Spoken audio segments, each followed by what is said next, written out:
pagdiwang ngayon. Alleluia, alleluia, ang kanyang tagumpay. Si Kristo ay muling nabuhay, naig sa kamatayan. Kaya't di na mamamatay.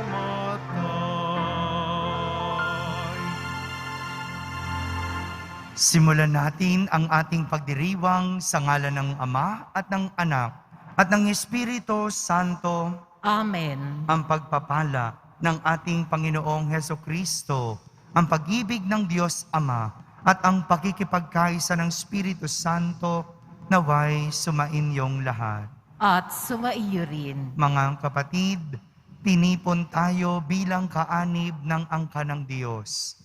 Kaya dumulog tayo sa mawaing Panginoong nagpapatawad ng lubos. Sinugong tagapagpagaling sa mga nagsisisi, Panginoon, kaawaan mo kami. Panginoon, kaawaan mo kami. Dumating na tagapag-anyayang mga makasalanan ay magsisi, Kristo, kaawaan mo kami. Kristo, kaawaan mo kami. Nakaluklok ka sa kanan ng Diyos Ama para ipamagitan kami. Panginoon, kaawaan mo kami. Panginoon, kaawaan mo kami. Kaawan tayo na makapangyarihang Diyos, patawarin tayo sa ating mga kasalanan at patnubayan tayo sa buhay na walang hanggan. Amen. Manalangin tayo. Ama naming makapangyarihan, gawin mong ang ginanap naming Pasko ng pagkabuhay ay maisaloob namin at maisakatuparan sa pagtataguyod mo. Sa pamamagitan ni Hesukristo, kasama ng Espiritu Santo, magpa sa walang hanggan. Amen. Magsiupo na po ang lahat.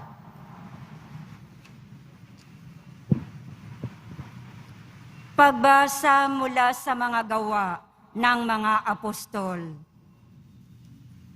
Pagdating namin sa Roma, si Pablo'y pinahintulutang umupa ng sariling tirahan kasama ang isang kawal na pinakatanod niya.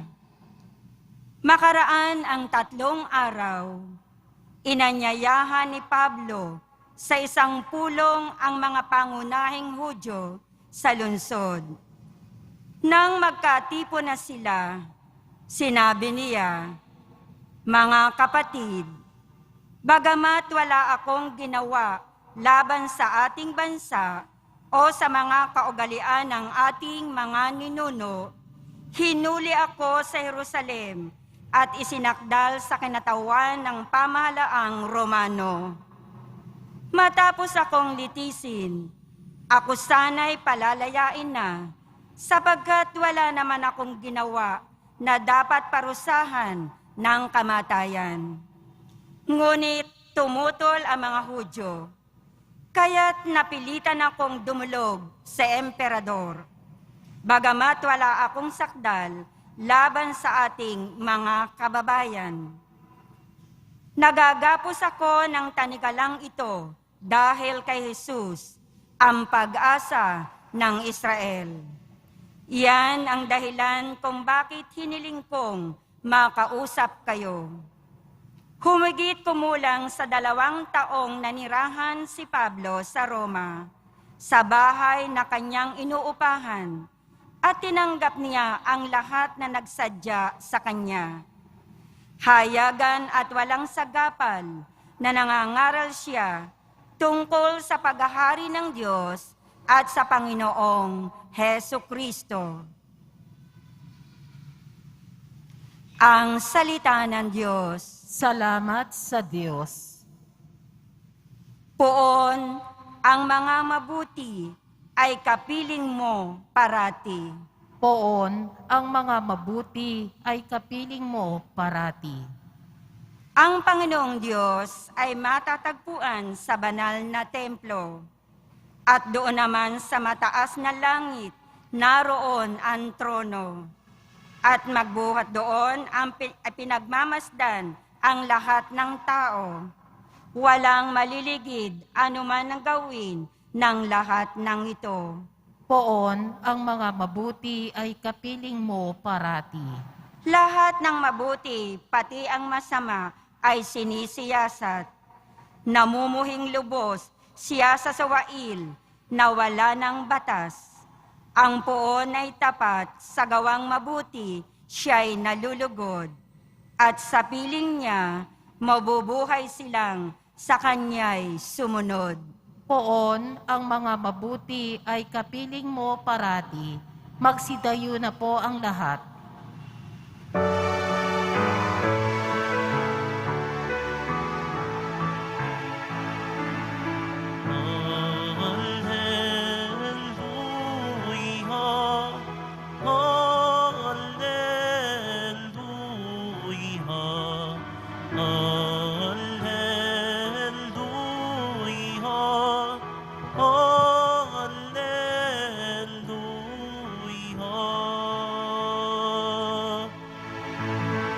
Espiritu isusugo,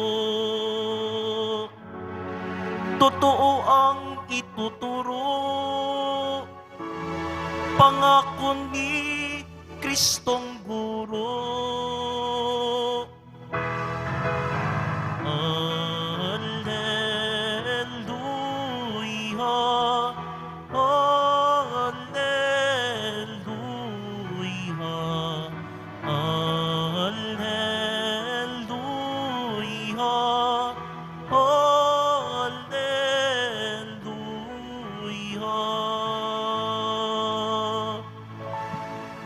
Sumainyo ang Panginoon.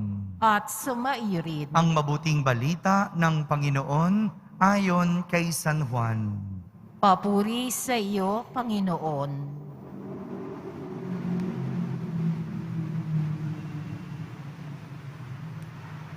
Noong panahong iyon, lumingon si Pedro at nakita niyang sumusunod ang alagad na minamahal ni Jesus. Yaong humilig sa dibdib ni Jesus nang sila'y naghahapunan at nagtanong, Panginoon, sino po ang magkakanulo sa inyo? Nang makita siya ni Pedro, tinanong nito si Jesus, Panginoon, ano po naman ang mangyayari sa taong ito? Sumagot si Jesus, kung ibig kong mabuhay siya hanggang sa pagbabalik ko, ano sa iyo? Sumunod ka sa akin. Kumalat sa mga kapatid ang balitang hindi mamamatay ang alagad na ito, bagamat hindi sinabi ni Jesus na hindi siya mamamatay, kundi kung ibig kong mabuhay siya hanggang sa pagbabalik ko, ano sa iyo? Ito nga ang alagad na nagpapatotoo tungkol sa mga bagay na ito.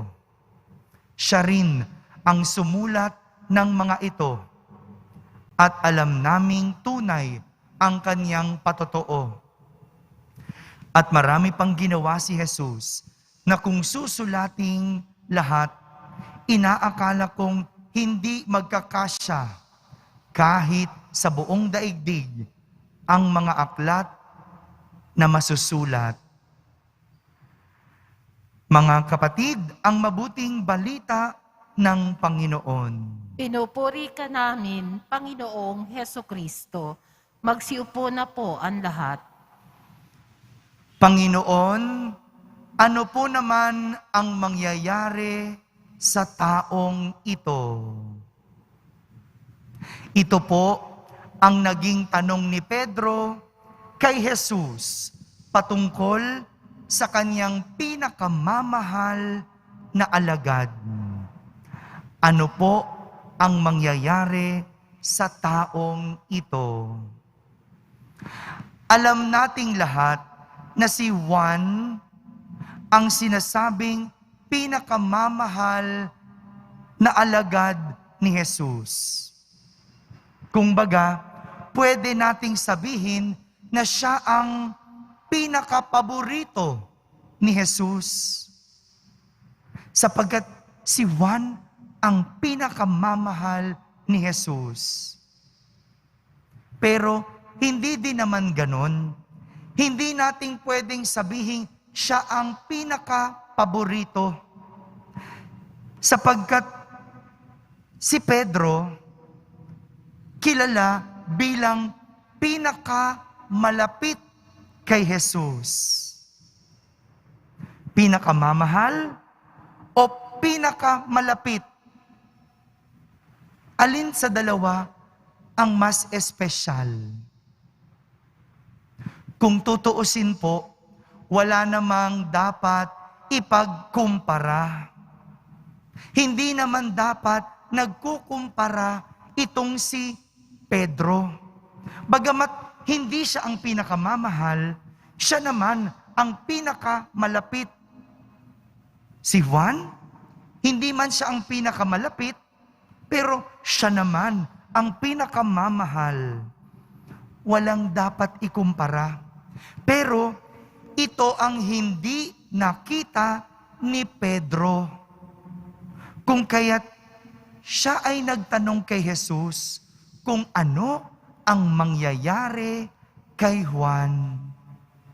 Sa halip na tingnan ni Pedro kung ano ang sarili niyang kapalaran, tila ikinumpara niya ang kapalaran ni Juan. Kaya nga, ang naging tugon ni Jesus, kung ibig kong mabuhay siya hanggang sa pagbabalik ko, ano sa iyo? Para bang sinasabi ni Jesus, anong pakialam mo? Ano ngayon sa iyo? Ganito po ang nangyayari kapag nagkukumpara tayo sa iba. Sa halip na makita natin ang ating sarili at kung ano ang sa atin, sa iba tayo tumitingin. Magkakaiba po ang bawat tao. Walang taong magkapareho. Maaring parehas ng gusto o parehas ng hilig. Pwedeng magkamukha, pero kahit ang kambal, hindi magkapareho. Dahil bawat isa sa atin ay nilikha ng Diyos na natatangi. Bawat isa sa atin nilikha ng Diyos na natatangi. O sa Ingles, unique. Kaya sa halip na magkumpara, tanggapin natin ang pagkakaiba-iba.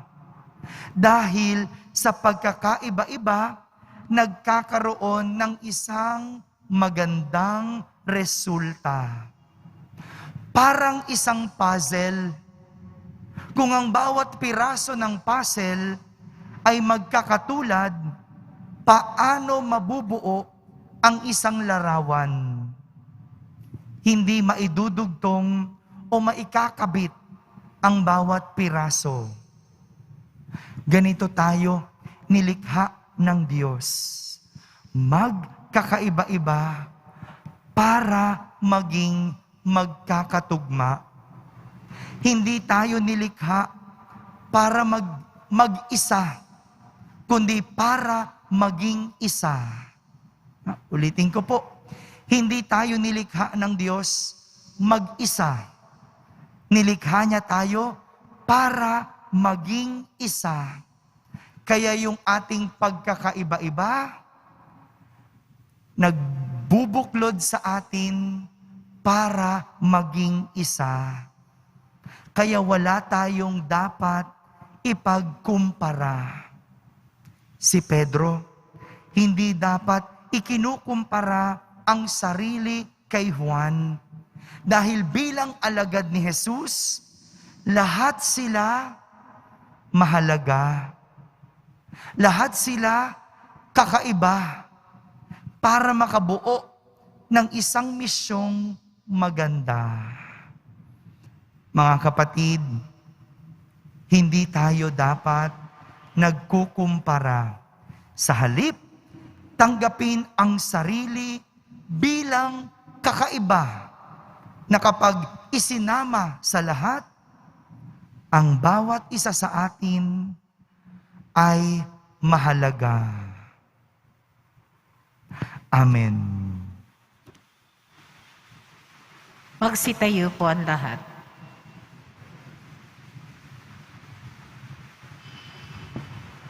Si Jesus na nakipamuhay sa mga tao upang maglingkod bilang pagsunod sa kanyang Ama, ay nagnanais na unahin natin ng higit sa lahat ang mga bagay na kalugod-lugod sa Diyos.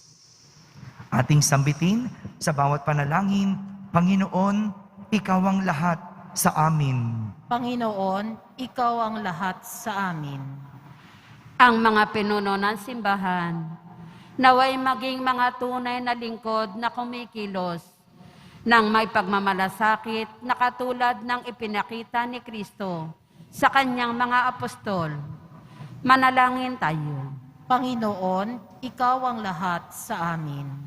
Ang mga pinuno ng pamahalaan, naway maging tapat sa kanilang mga pananagutan at makatupad sa kanilang mga tungkulin ayon sa diwa ng pag-ibig at paglilingkod. Manalangin tayo. Panginoon, Ikaw ang lahat sa amin. Ang mga nagdaranas ng kahirapan, naway tumanggap ng lakas mula sa banal na Espiritu. Manalangin tayo. Panginoon, Ikaw ang lahat sa amin. Ang mga may karamdaman, naway maunawaan na ang kanilang pagdurusa, kung titiisin bilang pakikiisa kay Kristo, ay maaaring maging biyaya. Manalangin tayo. Panginoon, Ikaw ang lahat sa amin. Ang ating mga namayapang kamag-anak at mga kaibigan, naway magtamasa ng kapanatagan sa walang hanggang tahanan ng Diyos. Manalangin tayo. Panginoon, Ikaw ang lahat sa amin. Sa katahimikan, ating ilapit sa Diyos ang ating mga pansariling kahilingan.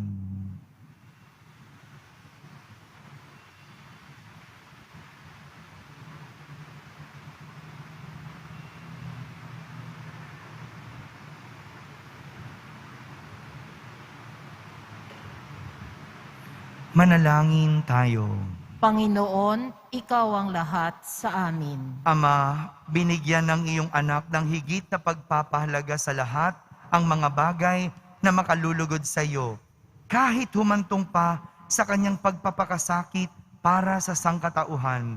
Loobin mo na lagi namin siyang maparangalan sa tuwing ginagawa namin siyang maparangalan sa tuwing siyang magbigay pinakamahalaga sa aming buhay. Inihiling namin ito sa pamamagitan ni Kristo na aming Panginoon. Amen. Magsiupo na po ang lahat.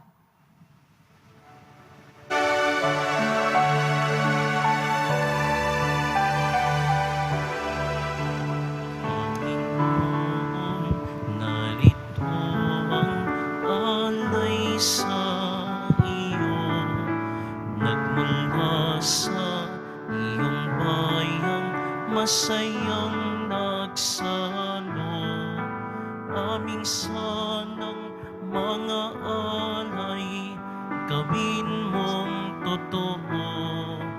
Itong alak at tinapay gawing dugo't katawan mo.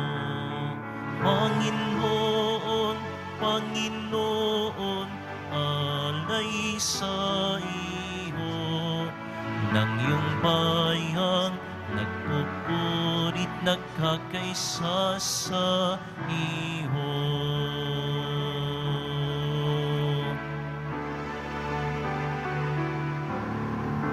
Magsitayo po ang lahat.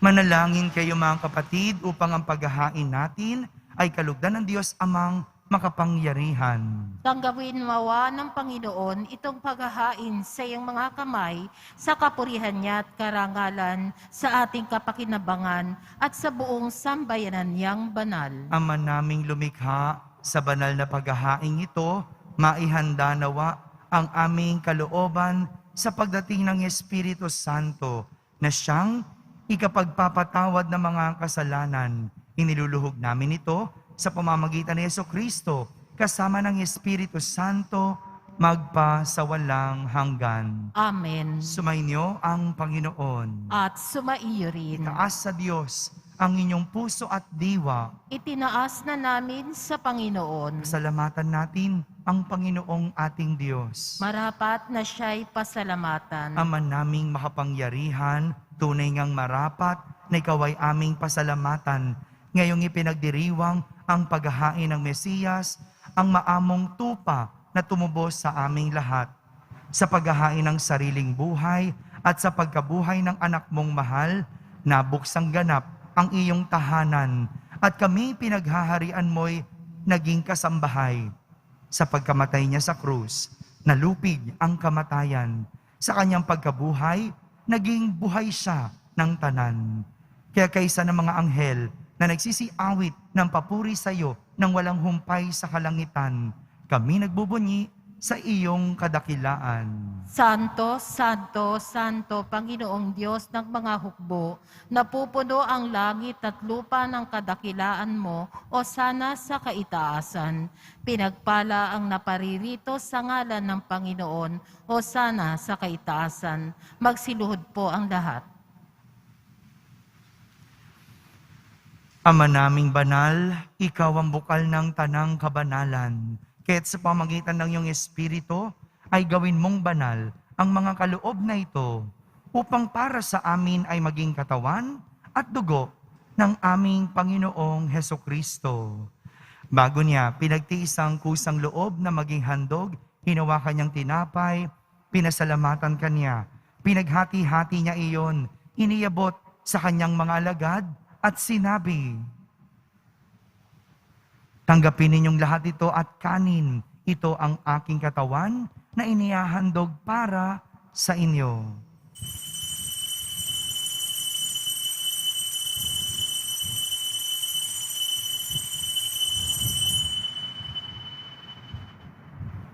Gayon din naman, nung matapos ang hapunan, hinawakan niyang kalis, muli kanyang pinasalamatan. Iniabot niyang kalis sa kanyang mga lagad at sinabi, "Tanggapin ninyong lahat ito at inumin. Ito ang kalis ng aking dugo, ng bago at walang hanggang tipan. Ang aking dugo na ibubuhos para sa inyo at para sa lahat, sa ikapagpapatawad ng mga kasalanan. Gawin ninyo ito sa pag-alaala sa akin."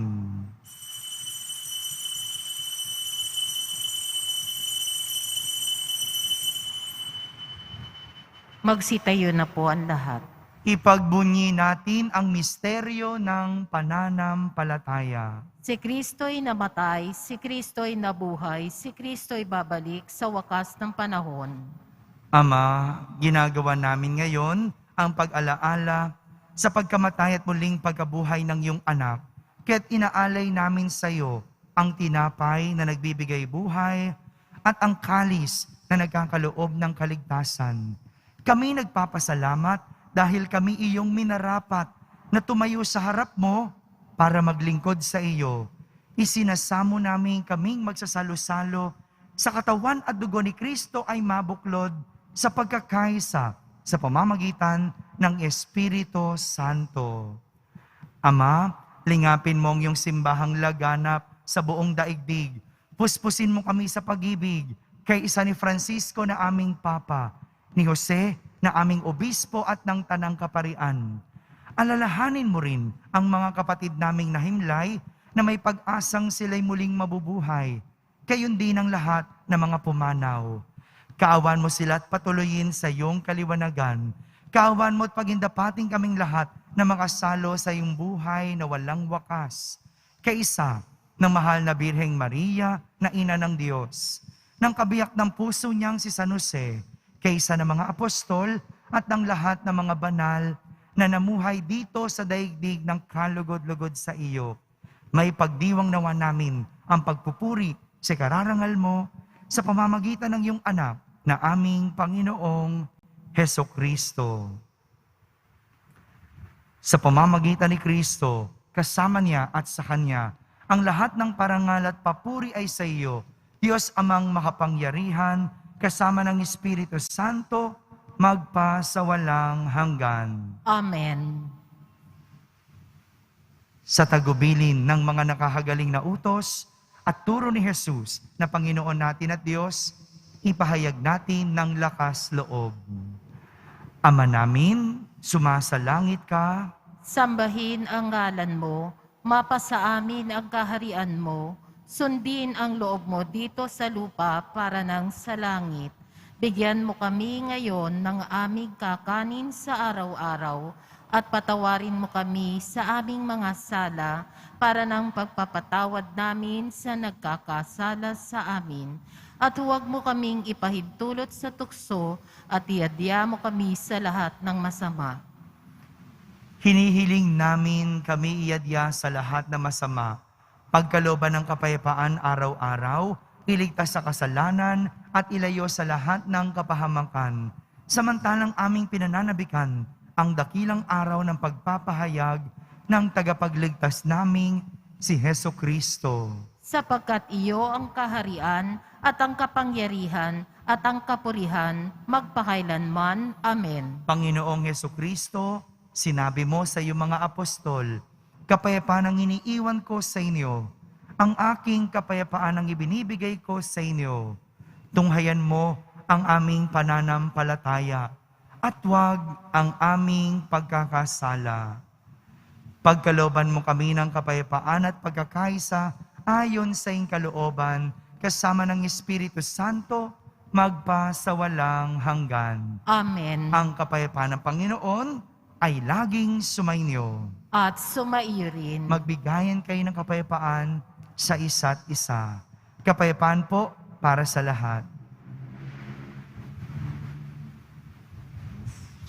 Kordero ng Diyos na nag-aalis ng mga kasalanan ng sanlibutan, maawa ka sa amin.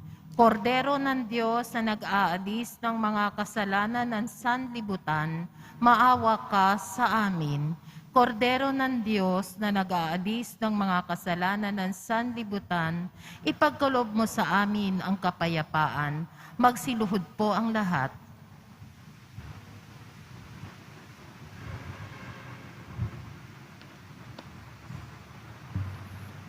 Ito ang kordero ng Diyos. Itong nag-aalis ng mga kasalanan ng sanlibutan. Mapalad ang mga inaaniyahan sa kaniyang piging. Panginoon, hindi ako karapat-dapat na magpatuloy sa iyo, ngunit sa isang salita mo lamang ay gagaling na ako. Ang katawan ni Kristo, Amen.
manalangin tayo.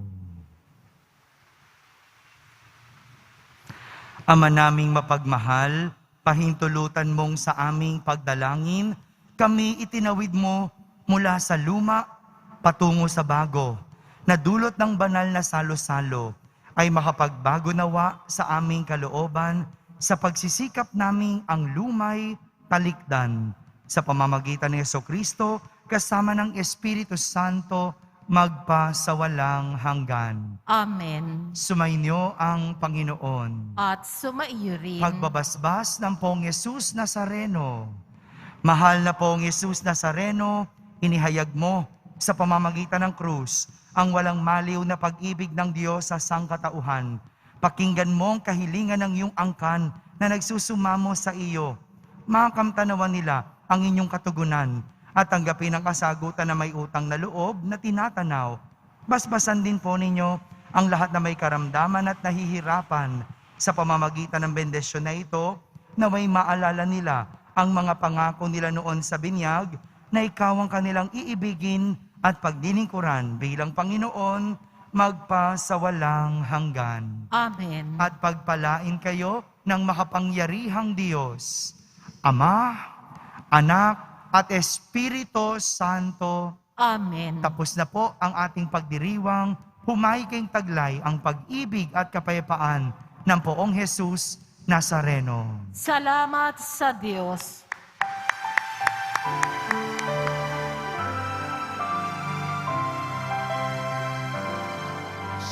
Padre Jesus Nazareno, sinasamba ka namin. Ka namin,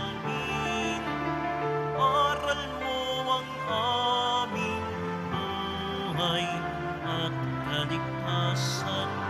Nuestro Padre Jesus Nazareno, iligtas mo kami sa kasalanan. Ang krus mong pinamatayan ay sagisag ng aming kaligtasan. Nuestro Padre Jesus Nazareno,